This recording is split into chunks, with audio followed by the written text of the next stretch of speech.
Meeting of the San Francisco Public Library Commission for November 16th, 2023. The time is 4:30, and I'm Margot Schaub. I serve as a Library Commission Affairs Analyst. Members of the public can observe the meeting using the Zoom system by following the link in the library's event calendar or by calling 1-877-853-5247 and entering the meeting number 826-0656-4957.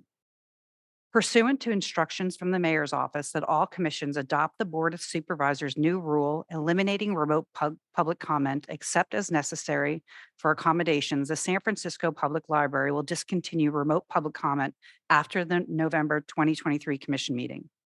Members of the public today are invited to observe the meeting in person at the CRET or watch on Zoom, and Library Commission meetings will continue to be available to watch remotely over Zoom. For today's meeting, public comment will be taken both in person and remotely by video or call-in for each item on the agenda. We will conduct public comment with attendees in the CRET first and then move to Zoom for public comment. Each comment is limited to 3 minutes unless otherwise noted.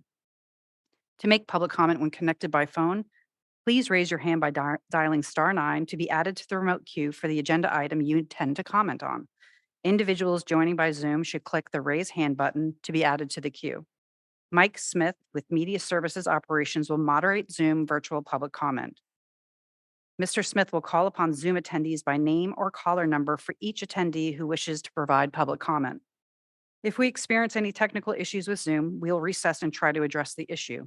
Please try logging back into Zoom if there are technical problems. Library commissioners in attendance are President Connie Wolf, Vice President Pete Wong, Commissioners Ono, Lomax-Giarduzzi, and Bolander. Thank you very much. And hello and welcome to the November 16, 2023 meeting of the San Francisco Public Library Commission.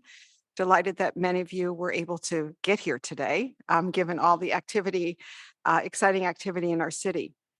To those, so we're very happy to welcome you, and we are very pleased to welcome our virtual audience via the Zoom platform. We have a full agenda ahead, and we will start with the Ramaytush Ohlone land acknowledgement. The area now known as San Francisco is the unceded ancestral homeland of the Ramaytush Ohlone peoples of the San Francisco Peninsula. As the original peoples of this land, the Ramaytush Ohlone have never ceded, lost, nor forgotten their responsibilities as the caretakers of this place. We recognize that we benefit from living, working, and learning on their traditional homeland. As uninvited guests, we affirm their sovereign rights as First Peoples and wish to pay our respects to the ancestors, elders, and relatives of the Ramaytush community.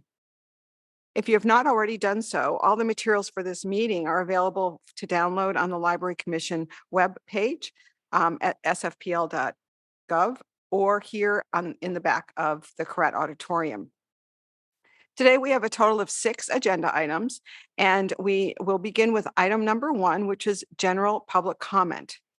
Operations, how many people do we have joined us via Zoom today?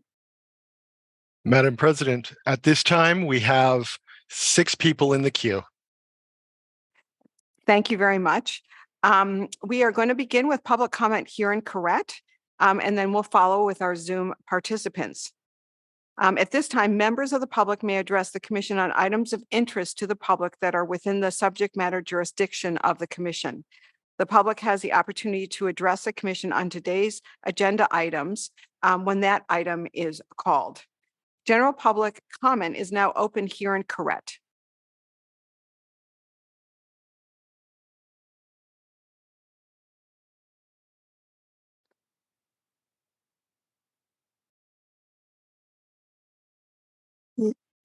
Good afternoon, Commissioners. Peter Warfield, Executive Director, Library Users Association, Library Users 2004 at yahoo.com, and P.O. Box 170544, San Francisco, California, 94117-0544.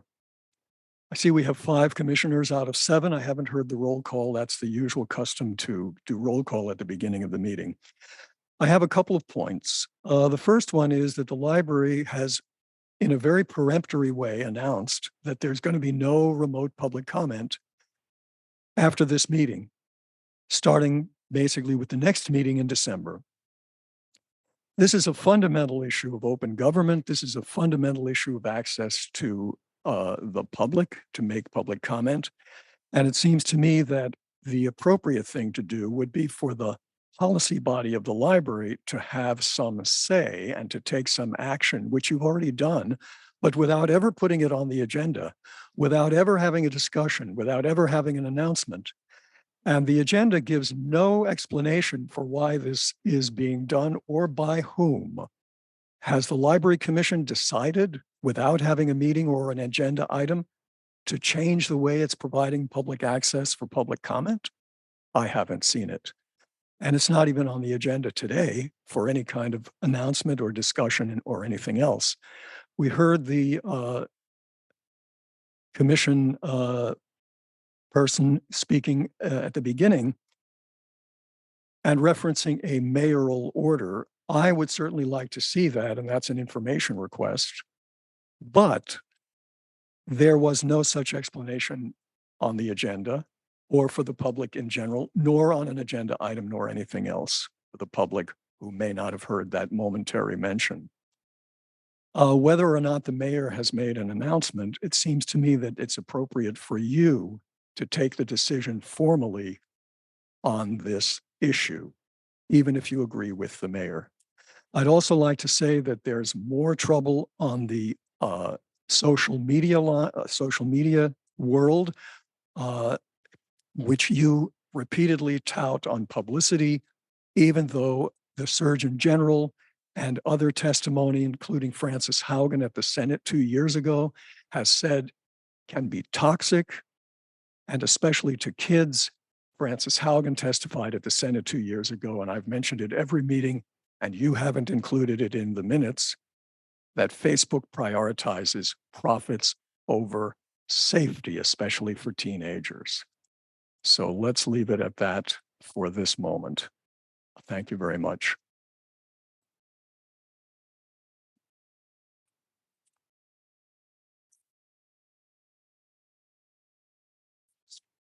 Hello, my name is Ruben Juarez, and I'm a member of our local 1021 and a circulation supervisor at the library.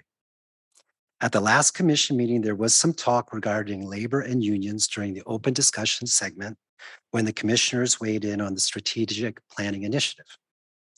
To be clear, labor is receptive to hearing any proposals that management may have regarding the strategic initiative and curious to hear what the implementation of the plan would look like.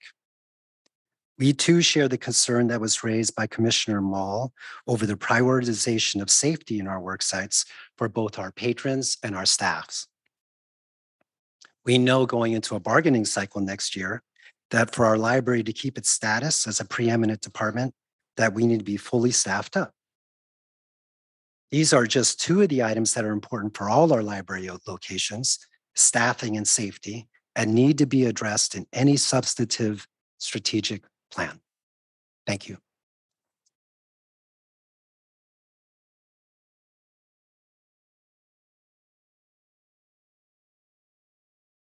Hello, commissioners. My name is Glenn Rogers. I wanted to say hello. But more importantly, Peter Warfield had made a very good point, I think, regarding the remote meeting being curtailed. I know that supervisors had a very difficult time with the public, that the public oftentimes when they were commenting on Zoom, they were rude. They were took too long to make their point.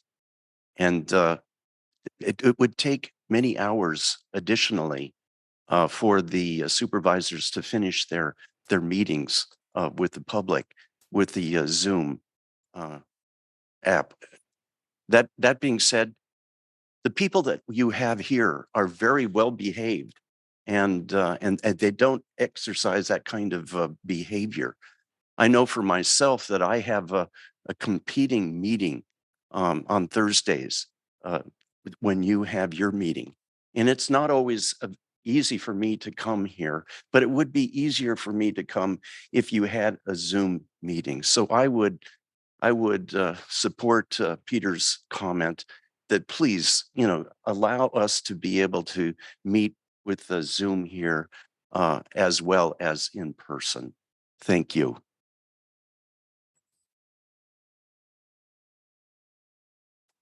Thank you. Any further public comment here in Correct Auditorium? Seeing that there's no further public comment, we will turn to our participants via the Zoom platform. Operations, are there any callers in the queue? And if so, could you start the first one, please? Thank you. Madam President, at this time, there is one caller in the queue. I will put them through now. Caller Alyssa, your 3 minutes begin now. Great. Thank you so much. And good afternoon, commissioners and Michael. My name is Elisa Lee, and been a San Francisco resident since 1997. I'm a lawyer and a writer, and in both of those capacities, an enthusiastic and avid fan of the library and user of all of its services, and greatly appreciative in that context. As a board member of Friends since 2020, I wanted to just commend everything that you've been doing around the strategic planning process and the hard work that I see you and Michael putting in day after day. We recently had the opportunity to work with some of your consultants who were thoughtful and I think really, sort of appreciate the way that all of you have worked so closely with Friends throughout this process and really brought us in as a valued strategic partner. So we're grateful for that as well, and excited to see, the next set of results and what the future holds as we go down this path together.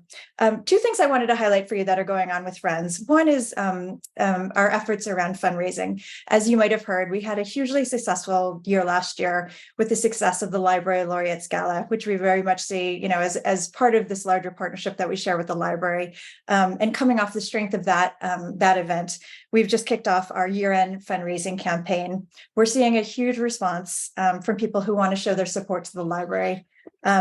And we really see this as a further testament to our partnership and a glowing endorsement from San Franciscans that they trust the library. They appreciate the world-class programming that we have put together in part because of Friends funding, but also because of the thoughtfulness and the thoroughness and the professionalism that Michael and his staff and the commission has shown day after day. The last thing I wanted to highlight was just the excitement and the success that we saw around LitQuake and LitCrawl last month. As you know, each year we support a group of San Francisco writers by providing them with free workspace and also to create new pathways for collaboration between the local literary community and the library. These are called the Brown Handler Residents, and this is our 5th class of writers. We hosted them for a reading night as part of LitQuake to a standing room only audience on Valencia Street. And we were thrilled to see that the program was so successful and that our program continues to grow. And for any of you who are writers out there, make note that the applications for our next class of residents will open in early January. So let me close by saying, by expressing our gratitude, our excitement about what the future holds for us, and just the delight that we have in terms of the opportunities that we see ahead to deepen our partnership, to strengthen the communications and the ways that we can collaborate together between our organizations. Thank you. Thank you, caller. Caller number 1, your 3 minutes begin now.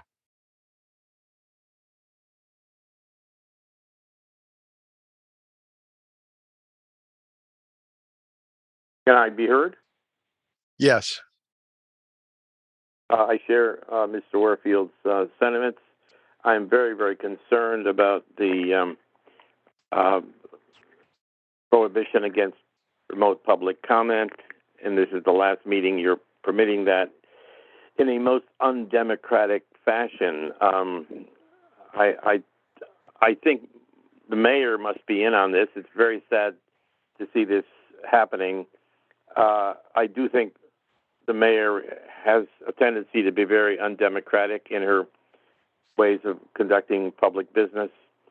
The library has the San Francisco Public Library has the most vast resources of any public institution for those most in need of using its resources, the seniors, low-income, disabled, and you are taking away the very few ways that the public has of accessing the Library Commission, which is and must be a body that serves everyone in San Francisco, not just the people who have the Wi-Fi and the I call them dumb phones.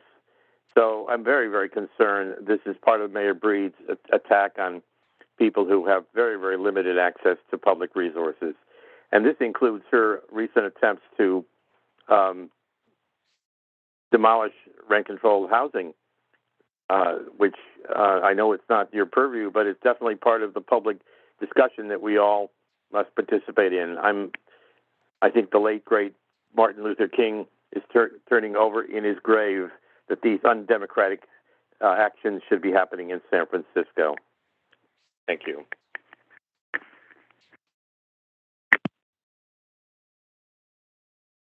Thank you, caller number one. Madam President, at this time, there are no additional callers in the queue. Operations, thank you very much. We thank everybody for taking the time to participate in this general public comment. Seeing there's no more speakers, general public comment is now closed. We will now turn to item number 2, which is discussion and possible action to approve the October Commission meeting minutes. We will open public comment before our commission discussion and potential action on this item. We will begin with public comment here in Correct Auditorium and then move to the participants listening via Zoom. Public comment on this item, the discussion and possible action to approve the October Commission meeting minutes, is now open here in Correct Auditorium.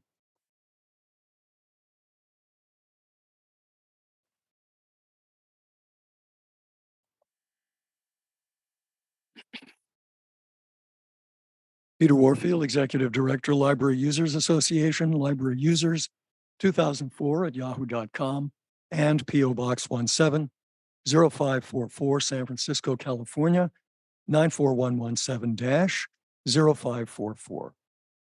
Your minutes are unfortunate in a number of respects. Had you any respect for the truth of what people are saying or give any kind of a reasonable or accurate report, they would be radically different in what they report in general, but in particular about what we say.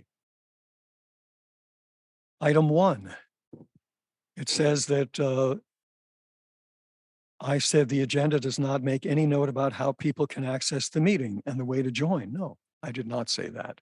I said that there was a change and that there was no note about the change. And the change was both in the phone access and in the computer access. Also at that time and on every agenda item, I have given contact information for Library Users Association. And there's a reason for that. Folks who are remotely placed can't approach, can't say, hey, I liked what you said. Can we talk about it further sometime? Or vice versa. Didn't like what you said. Here's why. You need to understand something better, or that I might approach. And that's the reason that I do that, to make up for the deficits that remote comment introduces. You regularly omit our contact information, and I believe in these minutes you've completely omitted any contact information for us. In the past, you've omitted contact information most of the time, but at least had it typically once. That's wrong. I say it for a reason. It takes time from my other comments. I also said, as I have pretty much every time for 2 years, that social media, according to Frances Haugen's testimony at the Senate 2 years ago, Wall Street Journal and New York Times articles, is toxic, especially for kids, and that Facebook prioritizes profits over safety. Other toxic and problematic social media not only have their downsides, including as specified by reports by the Attorney General of the United States, not just my opinion. And I see I get a big yawn from one of you. Thank you. The fact is, you constantly tout those things on your publicity paper, computer, and everywhere else without any warning at all to anybody about the dangers. That's wrong. Thank you. Any further public comment on this agenda item? Hi, Commissioners. My name is Matthew Keniston. I am a San Francisco resident since 1999. I have a beautiful wife and two daughters who are active library users. We love the library. My 12-year-old daughter, who's in sixth grade here in San Francisco, came home in October talking about how pleased she was, how lucky she felt that her school brought to her an author whose books have been banned. And the author was able to present to the class to talk a little bit about those banned books. I am also on the board of the San Francisco Friends of the San Francisco Public Library. I just wanted to emphasize Friends' commitment I'm to. sorry. You're giving public comment off agenda item. This is about the minutes. Sorry, That's okay. Thank you. I missed my cue earlier.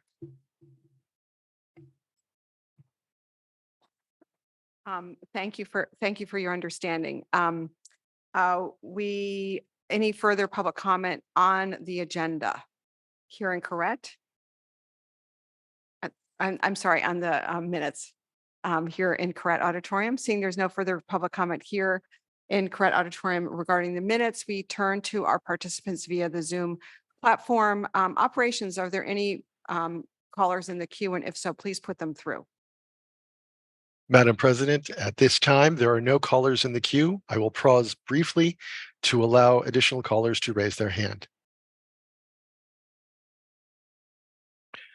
Madam President, there are no additional callers in the queue at this time. Thank you, operations. Hearing no further requests for a public comment on this item is now closed, and we move to commission discussion and action on item 2. Would someone like to make a motion to approve the minutes of the October commission meeting? Madam Chair, I'd like to make a motion to approve the minutes as they are. Thank you. Do we have a second? I'll second. So we have a motion from Commissioner Lomax Garaducci and a second from Commissioner Bolander to approve the meeting minutes from October. And I'll take the roll call. Commissioners, please say aye or no when I call your name. President Wolf, Aye. Vice President Wong. Aye. Commissioner Ono, Aye. Commissioner Lomax Garaducci, Aye. Commissioner Bolander. Aye. The motion passes unanimously. Thank you. We now turn to item number 3, which is a discussion on capital projects and an update. I now turn this meeting over to our wonderful city librarian, Michael Lambert. Thank you, President Wolf, and good evening, commissioners. Library staff appreciates this opportunity to bring you an update regarding our considerable portfolio of library capital projects, including our 3 major branch capital projects. You may recall earlier this spring that we brought a capital projects update to all of you and a focused branch capital projects report in May. Since that time, we've hit significant milestones and made progress on a number of fronts. In preparation for today's discussion, we've provided you a memo in your packets that provides more specific details on the capital branch projects in particular that are part of our library improvements for tomorrow building program. And now I'm pleased to introduce our facilities director, John Cunha, who will be delivering this presentation. Thank you, Michael. Let me just start off by saying good evening, commissioners, Madam President, Chief of Public Services, Chief Operating Officer, and City Librarian. And additionally, I was thinking about this earlier today. I think it's important for me to acknowledge and say good evening to those members of the public who are joining us this evening as well. So thank you. And it's a total honor to be back here presenting to you this evening. I've been looking forward to it, and I've really been enjoying the last year and a half of my time here at the library. To begin with, I would like to take this opportunity to introduce the newest member of our team. Her name is Lisa Valerio. She is our new capital projects manager. And I have to say, there have been few recruitments with which I've been so pleased. I'm very happy to have her. Lisa comes to us from the San Jose Public Library System, where she was a project manager there as early as 2002. She oversaw the renovation of over 20 libraries there. Her start date with us was July 17th, so she's been with us going on 4 months now, and she's been a wonderful addition. She's currently working on several capital projects for the library, such as the renovation of the Mission Branch, the Talking Books and Braille Center, and 750 Brandon, all of which she will be discussing with you this evening shortly. She seems to enjoy her job. I'm not going to hold that against her. Always comes to work with a wonderful attitude and a smile on her face. And she even says she likes the people that she gets to work with. When she's not working, she enjoys spending time with her family, especially her 12-year-old daughter. So I would like to welcome Lisa up to introduce herself and give you an overview of some of our projects in closeout, as well as our mission renovation project. Lisa? Want me to do this? Would you like- Thank you, John. I truly am enjoying working here for this last 3-4 months. It's been energizing and just really just awesome opportunity that has been provided to me here, working part of the San Francisco Public Library team. Tonight, I would like to highlight a few of our completed projects. Thank you. Sorry. Thank you. Sorry, apologies. Tonight, I would like to highlight a few of our completed projects. We're going to look at 750 Brannan Street, which provides additional much needed shelving for our library material. Also, Main Library Talking Books and Braille Center, our newly designed renovated space for our hearing and sight impaired community. We just celebrated our reopening last week, as you can notice on the image on the bottom, a very well attended event. I will also have the pleasure to provide an update on the Mission Library. Oops, what did I do? Okay, thank you. Apologies. Our first completed project that I'd like to share with you is 750 Brandon Street Building Collections. We started the project November 28th, 2022 of last year, and substantial completion was just last month, October 27th. The contractor is moving out, demobilizing this week, and the project is in closeout.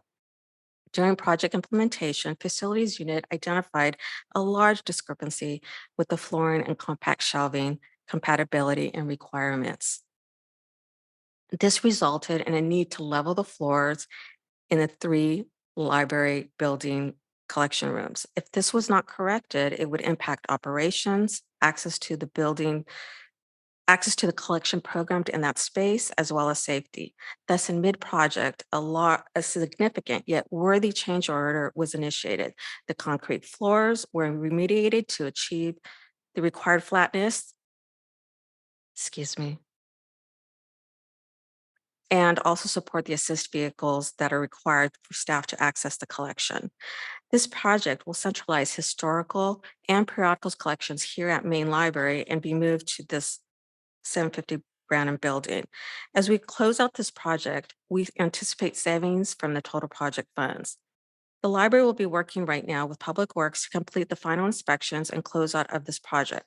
Library is also working with the contract services to hire a contractor to move the collection from the main and 199th building to the building. Collection to be removed from Main Library will include 90,000 volumes of periodicals, as well as over 60,000 boxes and ledgers of our library's historical collection. Our second project is a beautifully remodeled 3,480 square foot Talking Books and Braille Center. The project started last year, September 6th, 2022, and substantial completion was last couple of weeks ago, November 6th, 2023. The project is now in closeout phase. The library had a well-attended, successful reopening last week, Wednesday, November 8th. Outreach efforts for this project included our library staff, a 6-panel advisory committee, the Lighthouse for Blind and Visually Impaired organization, as well as Chris Downey, an architect who is sight impaired. The improved spacious tailored space specific design features include an open area for various types of group activities, individual learning rooms, a private sound room, new light fixtures that are sensitive to blind and visually impaired community, as well as textural and acoustical floor differentiation throughout the room. The library is working with Public Works to complete the final inspections and closeout of this project. Now I would like to share and feature some of our library's large capital projects. I'm excited to show Mission Library. We're excited that the construction has now begun, and John Cunha will provide project updates for Chinatown, our Library Carnegie renovation, Ocean View, which is in very early planning stages, as well as 199th Street energy efficiency, which provides a new HVAC system, PV system, as well as a new roof. Mission Library renovation of the 10,479 square foot Carnegie Library is underway. Notice to proceed was 1st of August of this year, and we are currently in construction 2% completion. With the current market conditions, project budget is at $34 million. Construction is estimated to take about 2 years. The new Mission Library renovation project includes restoration of the 24th Street entrance, a new central staircase leading into the historic reading room that will feature and showcase public art, a stained glass mural by Bay Area artist Juana Alicia Aricia titled Nopal de la Misión. As you can see in our images, the general contractor completed soft demolition of the community room, staff workroom, and children's room. The newly renovated library is scheduled to be completed in late 2025 and will provide a new, flexible, adaptable design to serve our community while preserving the historic, beautiful Carnegie Reading Room. When completed, this newly renovated Carnegie Library will include solar panels, an impressive community room with lots of windows and natural light, a new and dedicated space for teens. The next phase is continued soft demolition. General contractor will work on soft demo of the stairs, elevators, inside the building, and along 24th Street in the next few weeks. Now I'd like to turn it over to John Cunha, our facilities director, and my boss to provide project updates on Chinatown, Ocean View, and 199th Street building. Thank you very much. All right, thank you, Lisa. So moving along, so another branch library in our LIFT program is Chinatown. The renovation of this existing Carnegie Library is going to be, I think, nothing short of spectacular and returning it to its kind of original historic glory, which is kind of a common theme for these last two projects, which I'm really excited about. So we'll have an almost 18,000 square foot building. It'll be a certified LEED Gold building. It'll include an enlarged community room, a new teen room, and it'll restore the community room entry and provide a larger community room space. There'll be a reinstatement of the beautiful historical reading room, and we'll have a new roof terrace for the public to enjoy there. It'll also include a new elevator and stairway, obviously upgraded building systems, heating and air cooling systems for the entire building to better serve community needs. We will also, part of the project I really enjoy was the PV, the solar panels project, because it's another opportunity to be not only green, but to be collaborative with other city departments, which I really like. Next steps for this project, we're currently about almost approaching the 95% construction document phase. So we're really getting into like working with DBI, finalizing the building permit and moving it along. Right now, our tentative project completion date is hopefully late 2026. All right. Oops, I missed a slide, sorry. So here's a couple nice pictures of the grand reading room and again, the rooftop terrace there. So next, our final branch in our LIFT project is our Ocean View Branch Library. So you could see some of the general notes up there on the slide in front of you. So this library project, it's continuing to move along in the Ocean View area.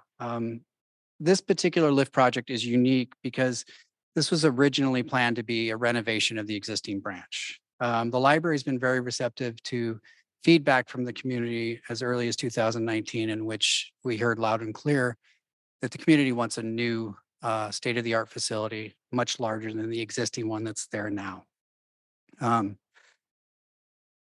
We began budgeting for this project again back, I believe, in 2019 originally, but this was severely set back by the COVID-19 pandemic. To date, we have set aside, we have budgeted, actually, I'm sorry, through the fiscal year 25, we will have budgeted $37.3 million for this particular project. The current status has us following the recommendations outlined in the planning department's preliminary project assessment. So most notably, we're to monitor the traffic studies underway along Brotherhood Way. Site selection has obviously not been finalized as the library continues to gather information. This is an interesting possibility that's come up in the last several weeks is the siting of the library along the main Randolph Street corridor where the current location is and where the OVI branch has always been located. The library has been working with the real estate department to assess other options in this current market environment. In recent weeks, real estate has brokered preliminary conversations with the Pilgrim Community Church about a prospective joint use partnership to co-locate a new Ocean View branch library as part of redeveloping their site. The library would become an anchor tenant on the ground floor of a larger mixed-use development with a new community center, church, and housing. We're very, very early in these discussions, and there would need to be an additional third-party developer to come to the table to make this work. But we're intrigued by the possibility of keeping the new library along the main thoroughfare with public transit and the opportunity for a new library to help revitalize this corridor. Again, similar to the interdepartmental work, I really love the idea of a co-located project where we really get to do more good, in my opinion, in the community. Next, the 199th Street energy efficiency. Not the most exciting project, but an important project nonetheless. NTP was back in July because of extremely long lead times. When all is said and done with this building, we will be much more energy efficient. Again, solar panels, another collaborative effort with the PUC, and a new roof. So just yet another improvement, an investment that the library continues to make in our facilities. So upcoming projects following all those exciting ones you just heard about. The main library, as you all know, we have the seismic moat and the roof, both of which we have received grant monies for. We're very excited to move that forward. I'm looking forward to renewing the carpeting throughout the main, which is in sore need of it. I also have begun preliminary conversations about air quality improvement, internal air quality improvements throughout the main, which would be where I would start, and I would like to expand that to all the branches eventually. That's a process called bipolar ionization. It's really interesting. So we're still looking at that, but in the next couple fiscal years, I hope to make that happen. And then again, keeping with the city's commitment to going green, at 750 Brandon, we will also be adding a bank of electric vehicle chargers there. Some images here for all those projects we just discussed, the flooring at the main, the roof at the main, and the seismic moat. And then as I spoke, we have the air quality improvements, just some images there, and then the electric vehicle chargers as well. So that is it for our presentation for this evening. Thank you so much for your time. Thank you, John, and welcome, Lisa. Thank you. Thank you very much for that very robust presentation. Before we turn this over for commission discussion and questions, we will open up for public comment. Public comment will begin here in Correct Auditorium and then move to our participants via the Zoom platform. Public comment is now open here in Correct Auditorium. Hi, my name is Carrie Blanding. I'm the interim executive director of the Friends of the San Francisco Public Library. We love branches. They're essential to making sure that each San Francisco resident has access to the expansive library resources here. Friends has a great track record of fundraising to support furniture, fixtures, and equipment at the library branches. We are currently raising funds actively for the Mission and Chinatown branch renovations, and we are poised and ready to start raising funds when the Ocean View project is finalized. Thank you.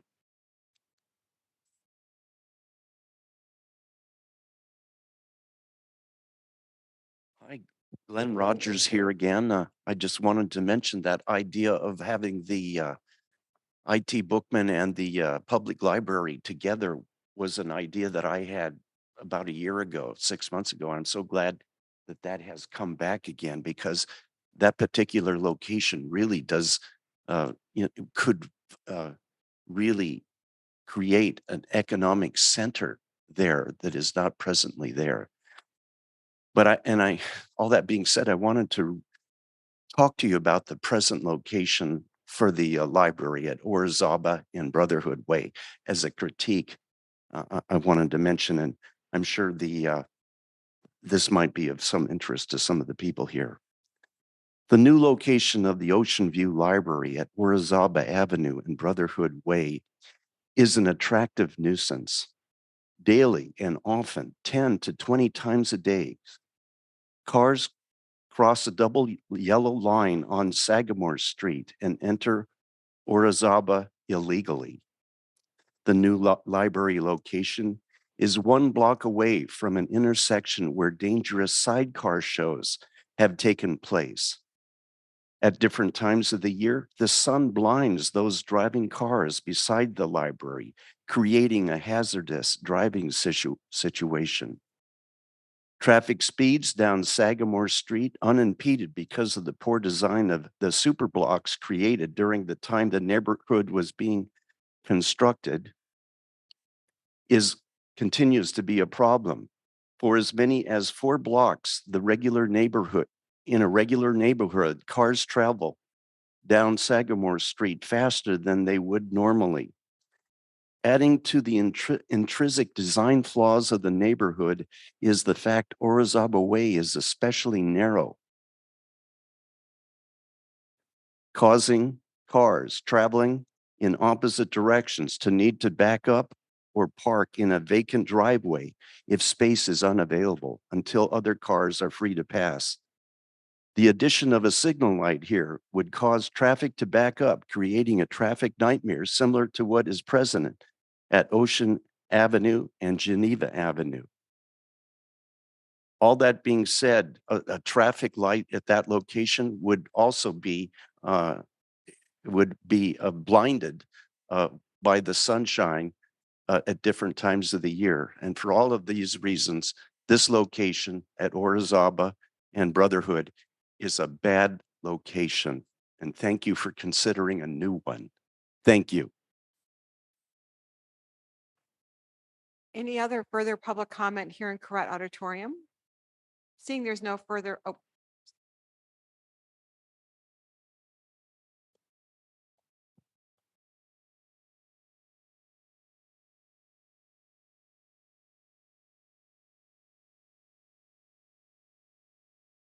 Peter Warfield, Executive Director, Library Users Association, Library Users 2004 at yahoo.com, and PO Box 170544, San Francisco, California 94117-0544. I wonder if we've just seen a Freudian slip.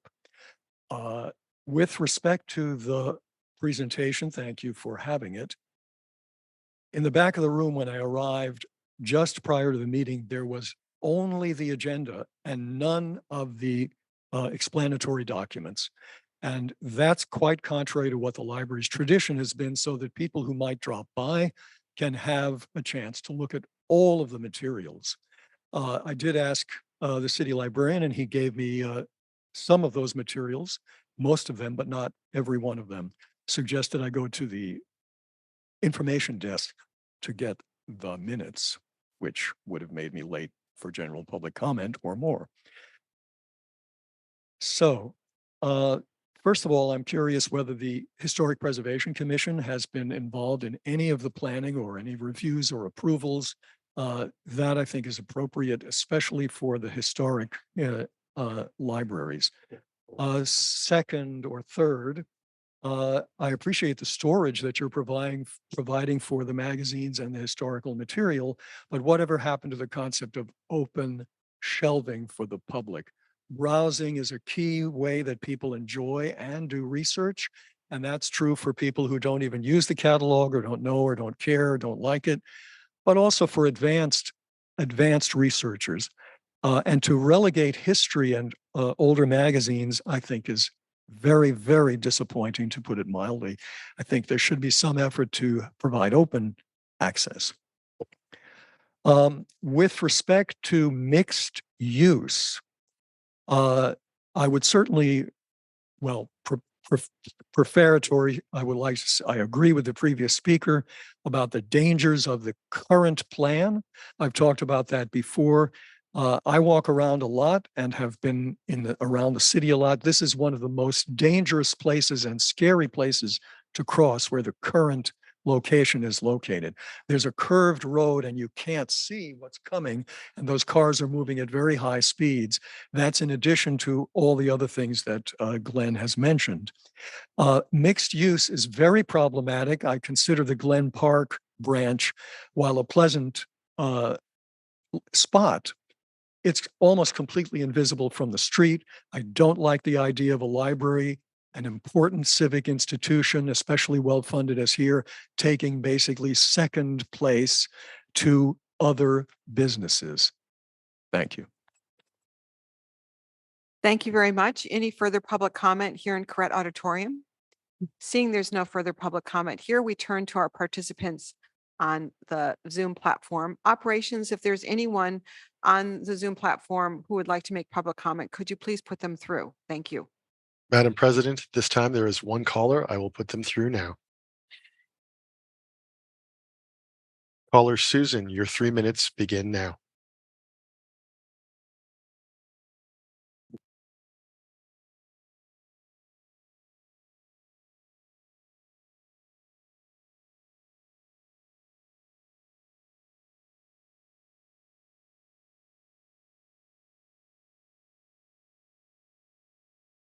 Caller Susan, you will need to unmute on your end to speak. Hello? Hello?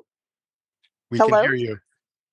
I'm here to speak about closing down public comment on Zoom. I think this is a terrible thing to do. Many of my students at San Francisco State are unable to do public comment in Your person. comment does because- not appear to be related to this agenda item. Please Okay. redirect your comment to address the agenda item.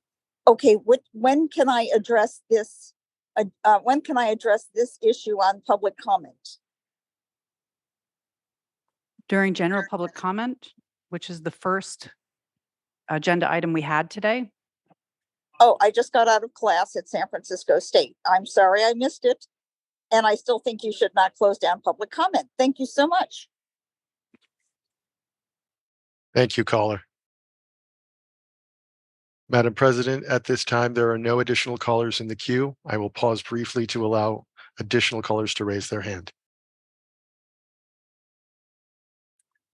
Madam President, there are no additional callers at this time.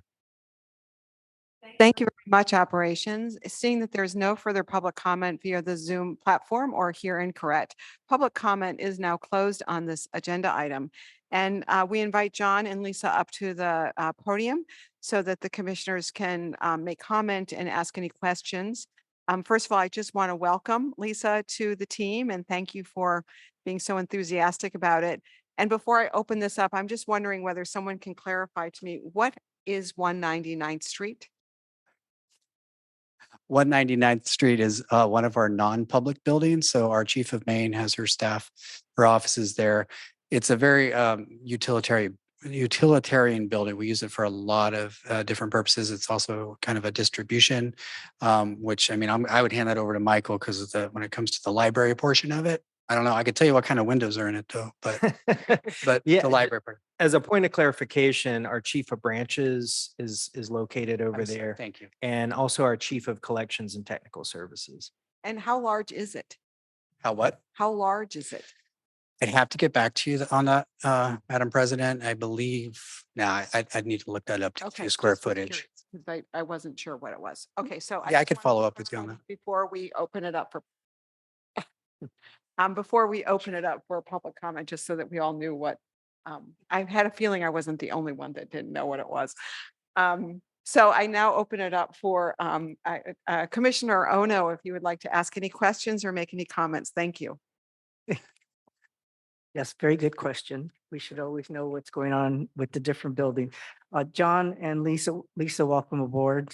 I hope you're not commuting from San Jose, but if you are, good luck this week. You guys are very busy and I really appreciate everything that you guys have been doing. I also want to mention to the public, I appreciate everyone's understanding and patience when we're going through all of these renovations. Some of them do take a long time, such as Ocean View, because, the library is just one of many department and agencies in San Francisco, and we're number one. But I always have to say that. And we do have to work with other departments to make sure that we're doing the right thing for all of San Francisco. So everyone in Ocean View, everyone going through all of the renovations and all of the different upgrades, thank you for your patience. But also thank your staff for everything that they've been doing. I do want to make one mention that now that the new idea about having a multi-use facility at Ocean View, I'm kind of liking that idea and would like, as we progress along, get more information as we do it. The other thing is, what was it? We appreciate that, the fundraising part of it too, along, it's because of the pandemic and everything else, we had to expand some of our budgets and they have been increasing. So I appreciate everyone taking the time to get through all of the process and getting all the funding together. So thank you. Thank you. Vice President Huang. Thanks for the presentation. I just have one question, which is in regards to the possible partnership with the Pilgrim Community Church and IT Bookman. What are the dependencies that are outstanding to for us to come to an understanding of the potential available space, cost projections, things like that that are a little bit more tangible of like what we might be looking at with that option? Yeah, I think ultimately, as I mentioned in my presentation, we really need a third-party developer in order to pull it all together. It's a wonderful location. It's a double lot. It's huge. It's right on public transit. It's perfect in a lot of ways, but we don't have the budget to pull it off. Nor should we. And basically, what community Pilgrim Church brings to the table is the property. So we would really need that third party, or actually fourth party in a sense, to help with the project of that size. Gotcha. So just to outline, if you're to go one click deeper in terms of like the steps that we would need to take as a department to get to that clarity, what would those be? The way I'm looking at it right now, and jump in, correct me if I'm wrong, boss, but we need to really try to identify that possible partnership and see what that would look like, and really kind of dig into that. I met Maureen Singleton and myself. We met with Dr. Reverend Harold Pierre, who's in charge of the Pilgrim Church, and then the executive director, Felicia Thibodeau. Back in July 27th was our initial meeting. It was very positive. I mean, I felt really good about that. Then following that, we did kind of a walkthrough of the lots, the property, to see what was there and the potential. I feel like amongst that group, the feelings were very positive and really optimistic. So I think it's getting real estate to continue to partner with us as they have been to help develop that relationship with that fourth party. I think is where we need to go next. Thank you. Mm-hmm. Commissioner Lomax Garaducci. Just a follow-up on that, and thank you both for the presentation. Is there any examples that you see nationally or internationally of a partnership that could potentially be like the one that we're entering into conversations with the Pilgrim Community Church and the Bookman Center? Yeah, absolutely. Actually, it was coincidentally, I was in Harvard a few months ago for a library design workshop or class, and I got to interact and work with the he's not a city librarian there. I can't remember his title, but similar, of the Chicago Public Library. And we have since had meetings with them. They have several of their branches have co-locations, and they've been, I mean, from my understanding, very successful. I think it's like I said in my presentation, I think it's a better way to serve the community, which is what I get excited about. No, and I think that's helpful for us, even as commissioners, to know that there's models that existed. Doesn't mean that we have to be like anyone else, but the concept of how do an anchor institution, public institution, a municipal institution, such as a public library, partner with other community-based anchor institutions that where there is an alignment of opportunity as well as needs that can serve not only today, but also you have to think of how does it serve into the future. So it's great to hear that you have colleagues at Chicago Public. I wonder if there's any like in New York City, such as Brooklyn, or any other, particularly other metropolitan areas where we may see some things like that, or even internationally as well. There may be other public libraries outside of the United States and other countries that may have some very progressive ideas of these type of unique partnerships. So I would just continue to urge the library and the staff to continue to dig deep for what exists, and if you have any good ideas to try to see how does the SFPL and the city and county of San Francisco, perhaps in partnership with others, could take it a step further. Sure. Thank you.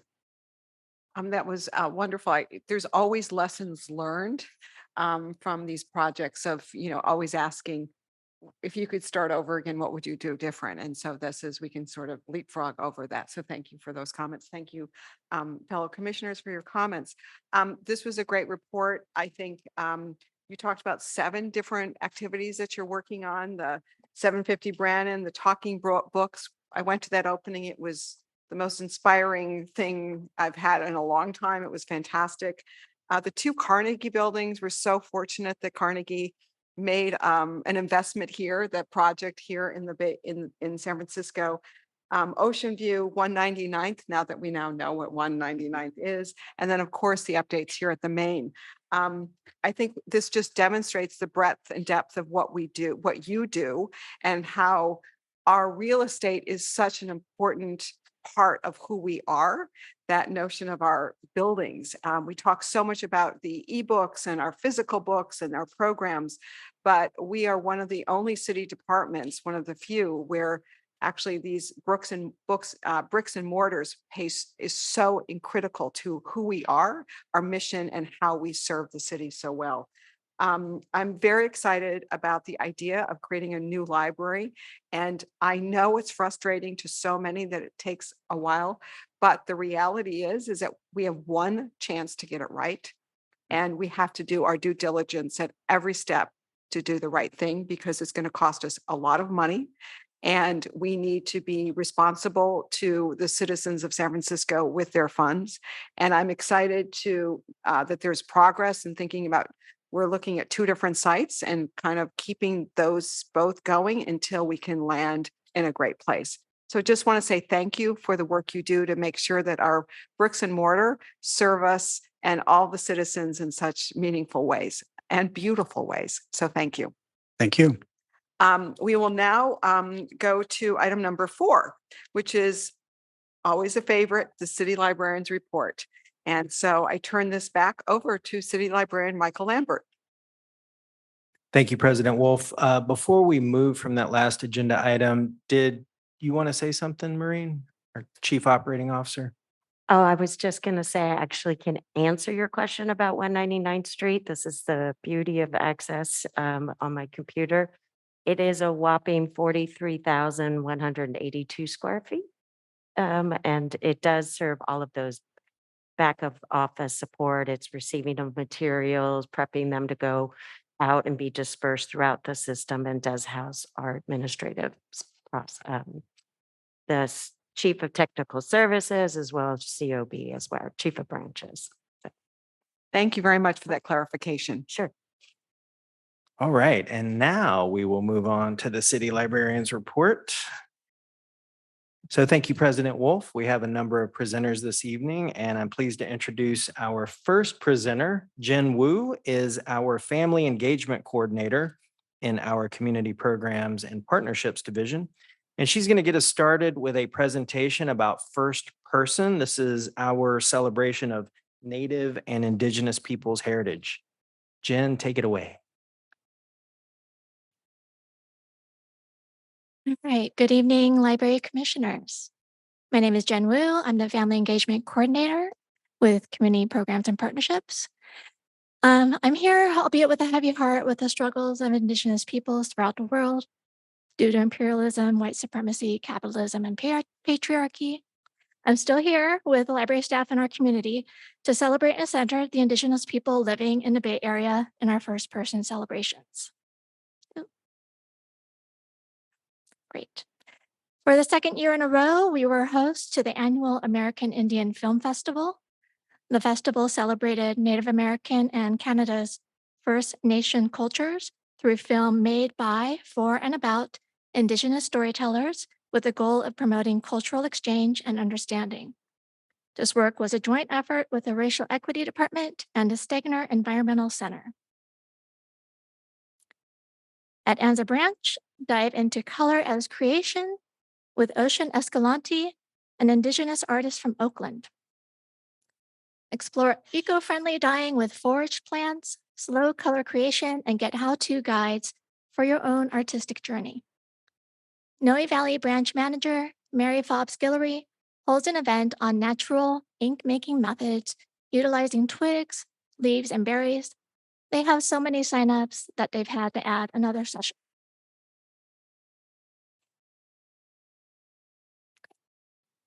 We have a variety of programs to learn about the past and present culture of Ohlone people.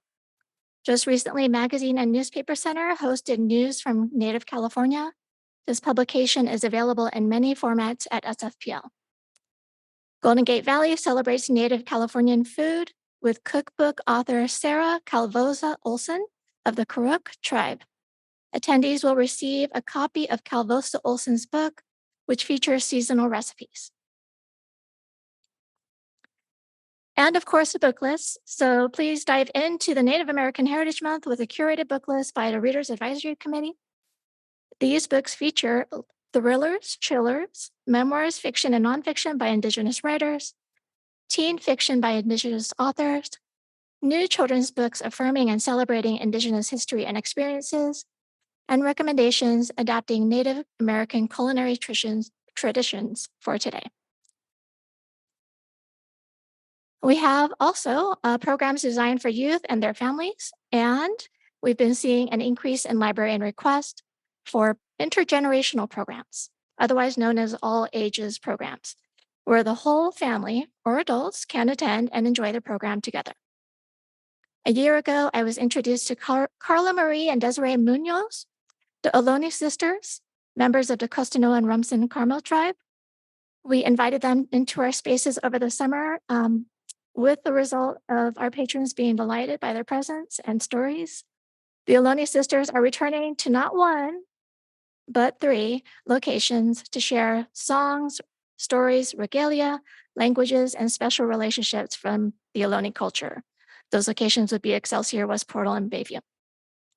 This year, we connected with the Cafe Ohlone team.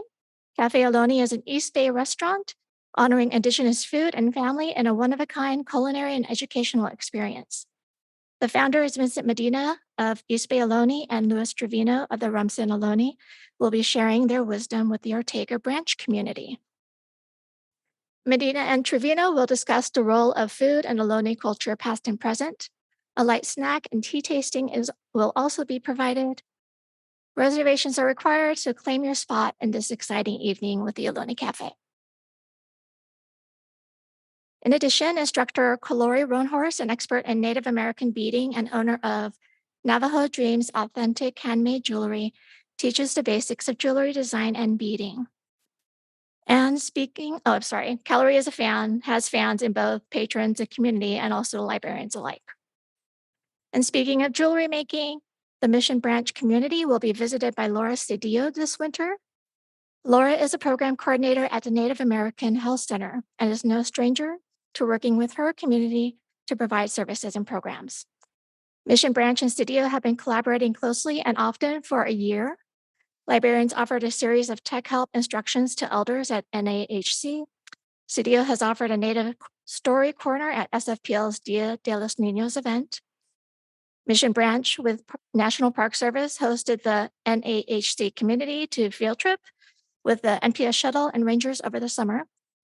And Studio will visit Mission Branch to offer an intimate workshop on beading and jewelry making. The relationship between Mission Branch librarians and Native American health centers, Laura Studio, is a best practice model in action. Kudos to all involved with this partnership. We're continuing our joyful partnership with the National Park Service's Fatima Calindras and NPS Ranger. Calindras has received permission and has been taught by elders to speak to the cultural traditions with emphasis on the relationship to the land. She will be at 4 of our locations, Glen Park, Noe Valley, Potrero, and Richmond. She speaks on a variety of topics, including the Ohlone game of staves. An informational handout or instructional handout is for patrons is featured on the slide. Alicia Mary Retas of Maya and Yaqui people is a first-time presenter with our library. She is inspired by many legends of the three sisters, corn, bean, and squash. Her adaptation with story and music includes colorful corn husk characters who reveal their origins in the Americas. As an honor to the Coast Miwok of Marin, audience will learn how Coyote brought music to the people and learn how to play traditional elderberry clapperstick rattles and sing along with retas in songs composed in English, Spanish, and Coast Miwok. Joy in all of its forms, even joy in our programs, can be resistance to continued oppression. The hope is that patrons continue to learn from and participate in culturally affirming programs that acknowledges difficult topics and places Indigenous history, heritage, cultural traditions, and contemporary issues front and center. Thank you for your time. Thank you, Jen, and thank you for all your great work with the Racial Equity Committee as well. Thank you. All right, next up, we have our Chief Operating Officer, Maureen Singleton, with some good news out of Sacramento. Thank you, Michael. I'm very pleased to say that the library has been awarded additional state grant monies for 2 projects that John and had discussed about earlier.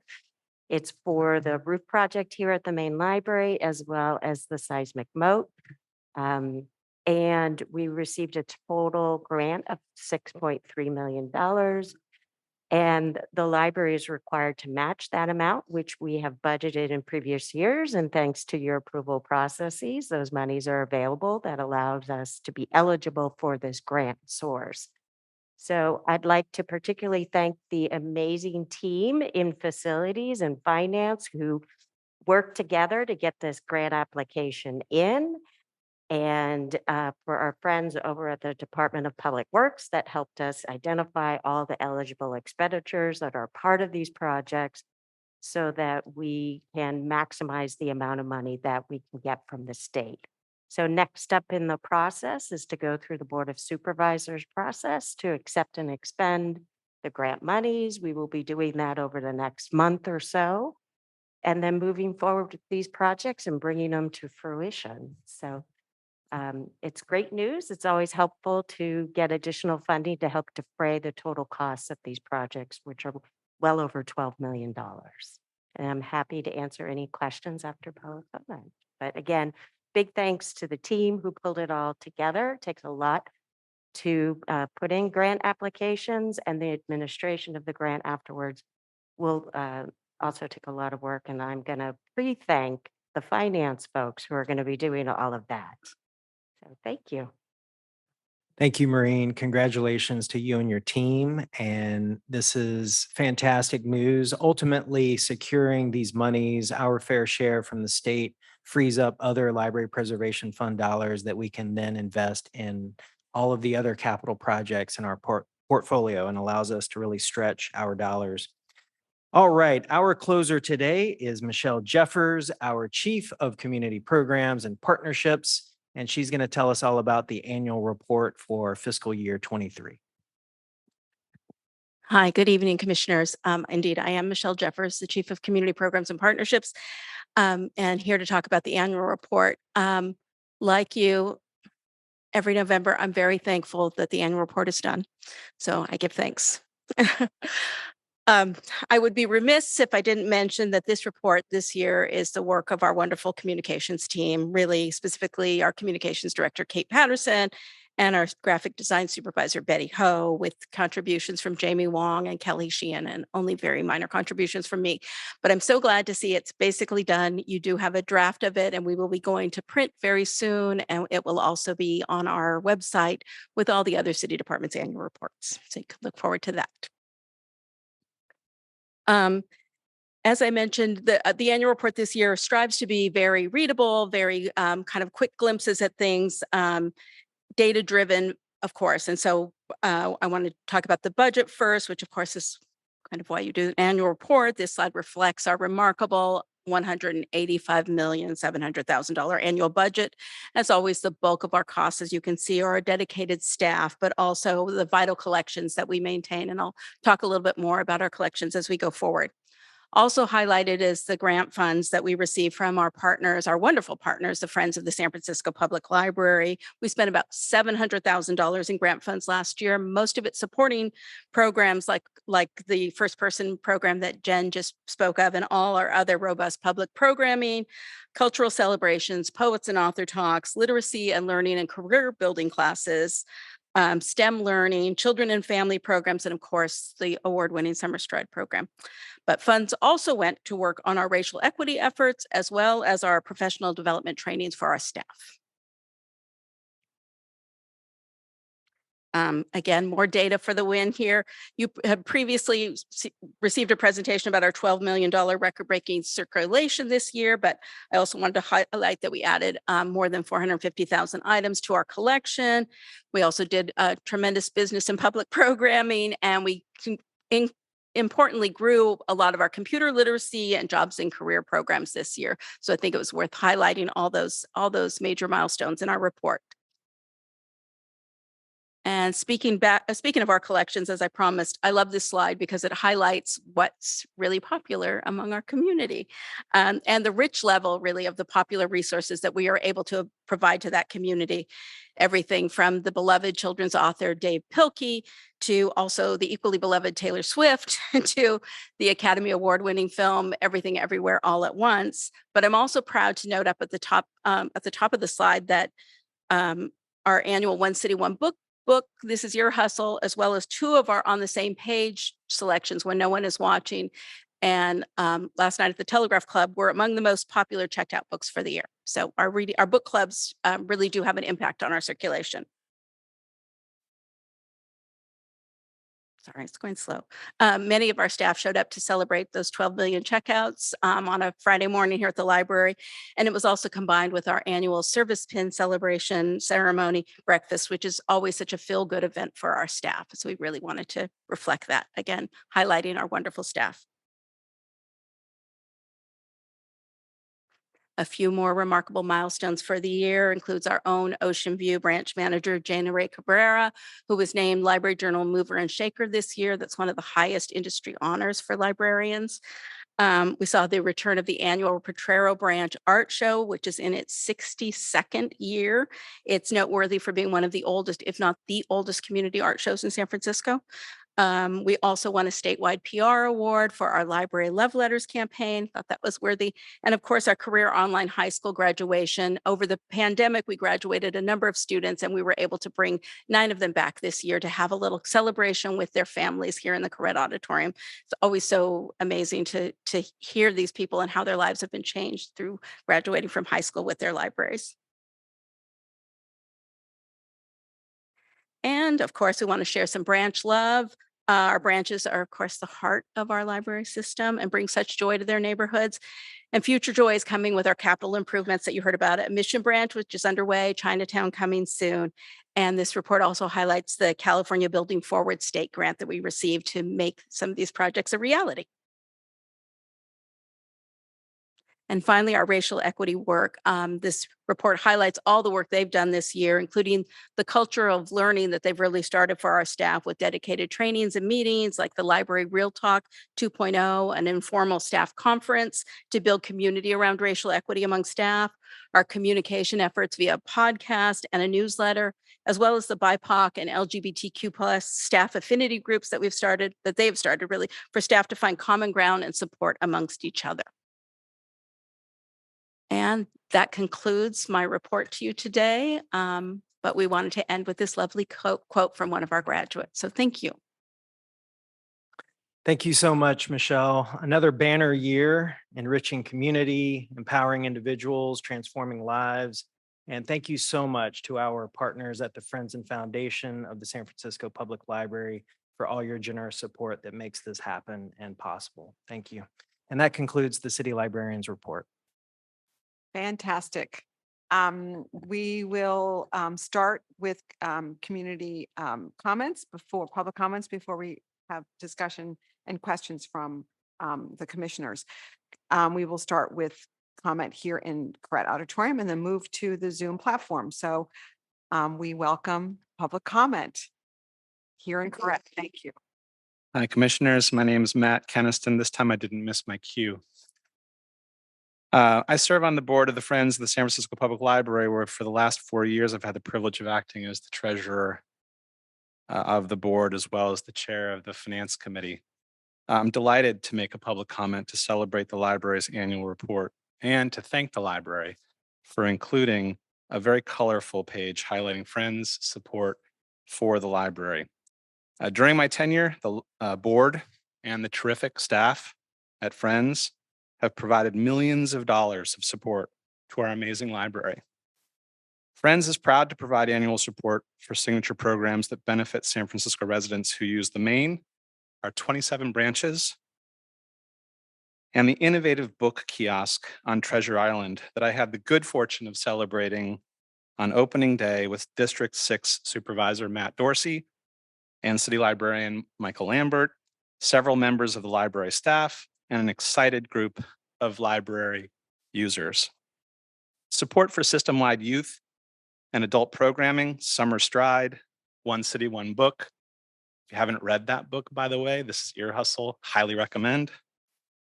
And more that Michelle Jeffers just highlighted is at the heart of the mission at Friends, which is to strengthen, support, and advocate for a premier public library system in San Francisco. Final plug for Friends, if anybody's interested, we're also celebrating the completion of our annual report, and I'll happily leave one here for the commissioners to review at your convenience. Thank you.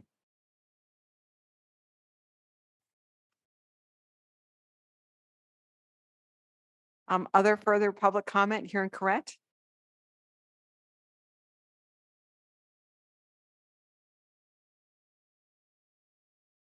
Peter Warfield, Executive Director, Library Users Association, Library Users 2004 at yahoo.com, and PO Box 170544, San Francisco, California 94117-0544. Thank you very much for the reports and for the presenters. It's always very interesting and enjoyable to hear what's going on at the library. I do have in limited time some limited comments. The first is I would like to see a copy of that Friends report that was given to Michael Lambert and presented since the Friends have presented it to you for your consideration here. I would like to say that with respect to budget matters, your annual report does not show the income of the Friends, and that has been in the past an ongoing issue.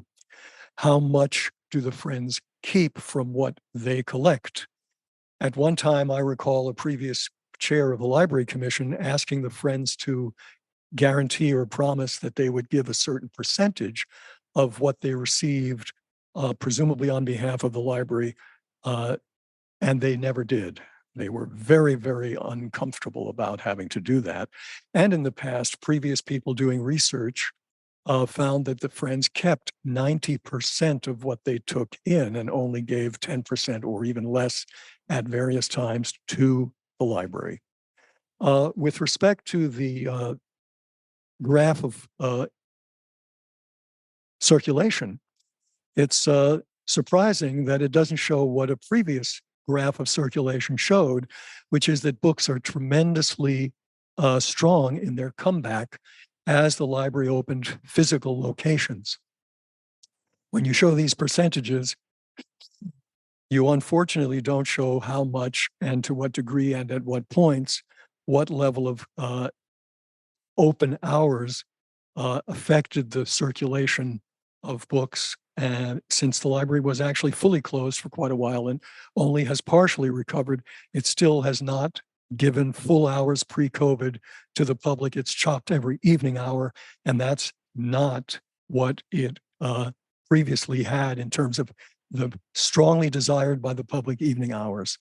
With respect to the press release, there are some pretty strong factual questionable statements, which I wish you would ask me about. Is it a safe and welcoming space for all when you've cut out overnight Wi-Fi to get rid of certain people coming and double the space of? Thank you very much. Any other further public comment here in Correct? Seeing there's no further request for public comment in Correct, we now turn to public comment via the Zoom platform. Operations, if there's anyone in the queue wishing to make a public comment, could you please put them through? Thank you. Madam President, at this time, there are no commenters with their hands raised. I will pause briefly to allow anyone who wishes to do so to do so. Madam President, there are no commenters in the queue at this time.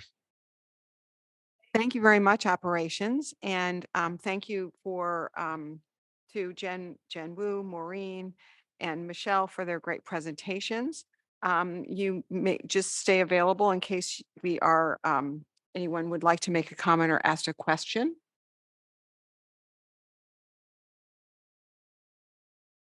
I think that we are just so delighted by the annual report.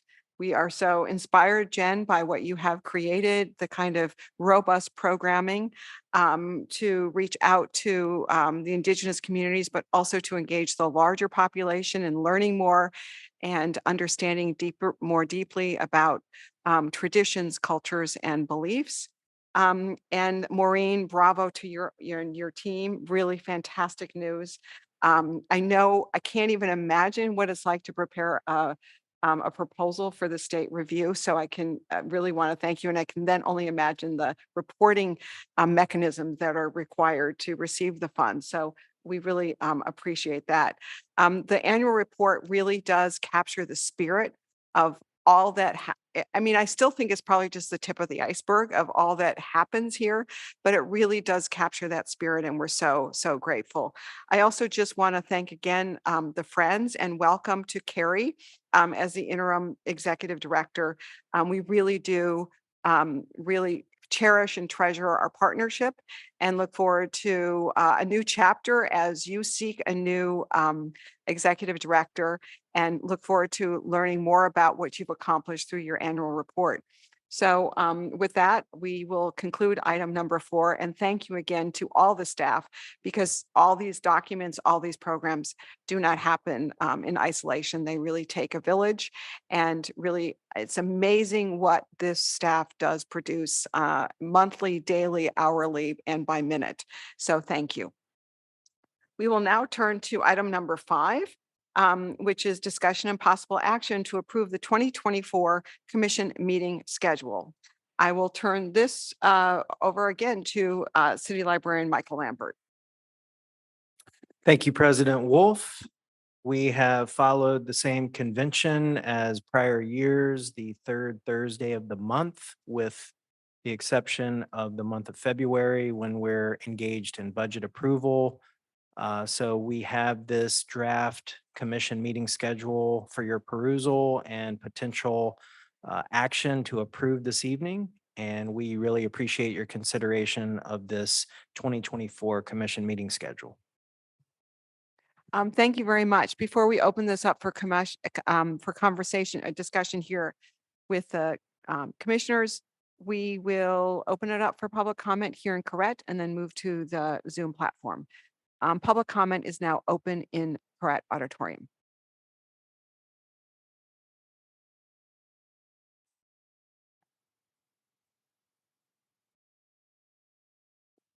Peter Warfield, Executive Director, Library Users Association, Library Users 2004@yahoo.com, and PO Box 170544, San Francisco, California 94117-0544.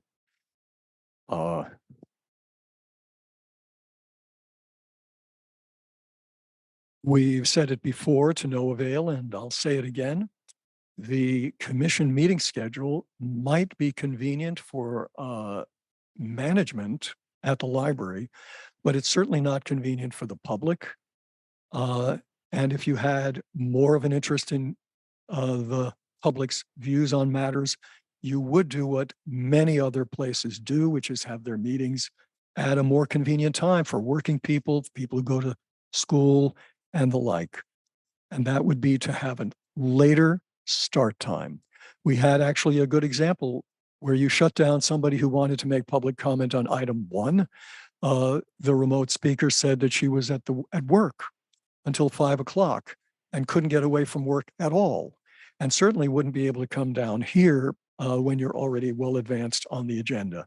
And so she didn't have an opportunity to make public comment as she wanted to. That's just one example right here tonight of why your early meeting at 4:30 is too early for any kind of working people, school-going people, and the like. Many municipalities have meetings that started in the evening. For example, Berkeley City Council meets weekly, 7 o'clock at night. Many other municipalities and other groups, civic groups, meet much later than 4:30, so that at least working people have a reasonable chance.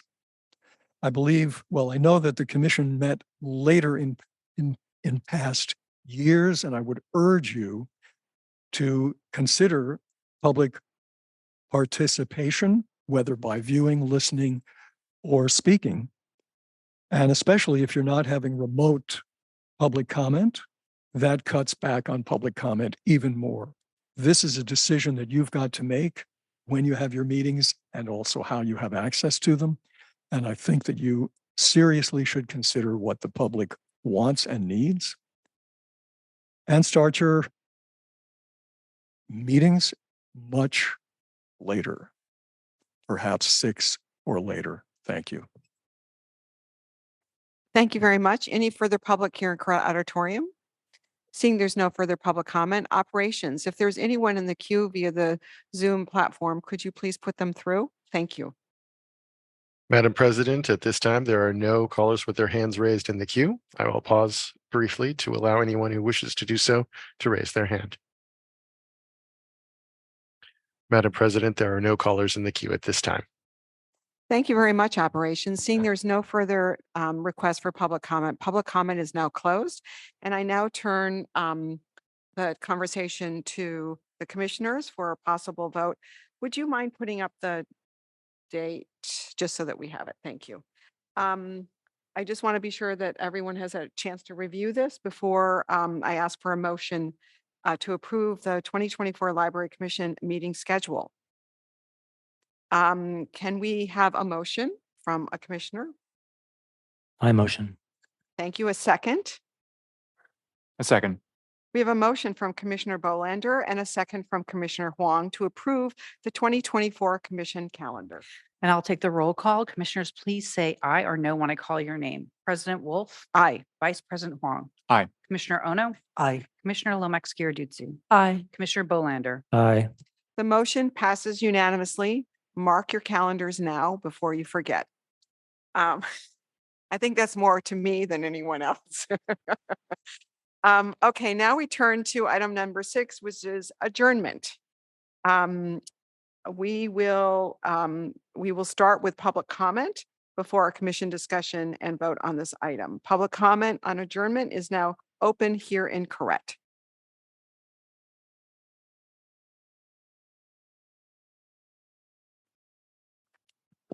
Peter Warfield, Executive Director, Library Users Association, Library Users 2004 at yahoo.com, and P.O. Box 170544, San Francisco, California 94117-0544. And thank you for the attention that seems to be being paid by a few people, those not busy with their cell phones or reading something else. I have said it before and I'll say it again. I think you should not adjourn until you insist that the Library Commission have an agenda item that gives an opportunity to you to say what you would like on future agenda items. For example, you could have asked me to clarify or to expand on what I said about this press release. Nobody did. If you were to talk about what other things you would like, and you've occasionally had things that you asked for expansion on, for example, 199th Street, why not have a further explanation of what that is? That's somewhat in the mists of time. How about an expansion on this claim here in the mayoral press release about the grants, which congratulations for receiving. We always like to see well-funded library, no matter what. But it says here that the building is a landmark. It certainly hasn't been declared a landmark as far as I know. It has many deficiencies. There was a post-occupancy evaluation report that was the result of the scandal of the opening, which was that the main library actually had not enough room for the existing books when the bond measure had promised room for 20 years of growth in the collection. Meanwhile, you have evicted a whole western wall of magazines some years ago so that they're no longer browsable and accessible. And the mess of the magazines is still ongoing. If you look up a magazine in the catalog, there has been now for years an advisory. There may be a 24-hour delay in getting at magazines. Talk to a librarian before you come down with a hope of having any certainty about getting a magazine. It says here, the 376,000-foot facility offers twice as much useful space as its predecessor. I don't believe that's anywhere near true. There were book dumpings that were a scandal, and the New Yorker article of October 1996 went into that by Nicholson Baker. Look it up in the magazine section, which no longer has that on the shelf in the main library. Thank you very much. Any further public comment here in Corrette? We will now turn to our participants via the Zoom platform. Operations, if there's anyone in the queue, could you please put them forward? Thank you. Madam President, there are no callers in the queue at this time. Thank you very much. That concludes public comment on adjourning the meeting. Before we take a vote, I just want to remind people that the next meeting is December 14th, which is a week earlier than what was that we typically do, which is the third Thursday. So I just want to make sure you make note of that for the next meeting. So do we have, would someone like to make a motion to adjourn the meeting? I'll move to adjourn. And do we have a second? I'll second that. Wonderful. So we have a motion from Commissioner Huang and a second from Commissioner Lomax-Scaraduzzi. And I'll take the roll call. Commissioners, please say aye or no when I call your name. President Wolf, Aye. Vice President Wong, Aye. Commissioner Ono, Aye. Commissioner Lomax-Scaraduzzi, Aye. Commissioner Bolander. Aye. The motion passes unanimously. The meeting is now officially adjourned. Thank you very much. Hope everybody has a wonderful, healthy, happy, delicious Thanksgiving holiday ahead. Thank you.